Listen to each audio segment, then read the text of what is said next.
പെരളശ്ശേരിയിൽ BJP. ഓഫീസിനായി കെട്ടിടം വിട്ടു നൽകിയ സ്ത്രീയുടെ വീടിന് മുന്നിൽ സ്ഫോടക വസ്തു എറിഞ്ഞു. വീടിന് മുന്നിൽ സ്ഫോടക വസ്തു പൊട്ടിത്തെറിച്ചു. സംഭവത്തിൽ ചക്രക്കൽ പോലീസ് കേസെടുത്തു.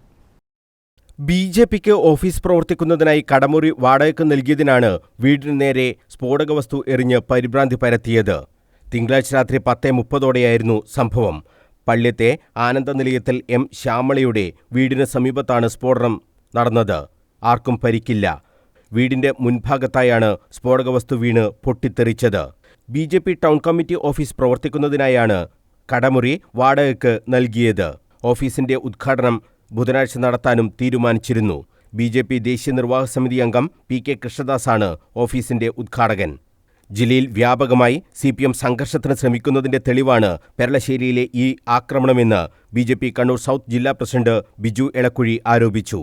വീടിന് നേരെ എറിഞ്ഞ ബോംബ് ലക്ഷ്യം തെറ്റി മുന്നിലെ റോഡരികിൽ സ്ഥാപിച്ച ഇരുമ്പുവേലിയിൽ തട്ടി പൊട്ടിയതിനാലാണ് വലിയ ദുരന്തം ഒഴിവായതെന്നും ബിജു എളക്കുഴി പറഞ്ഞു.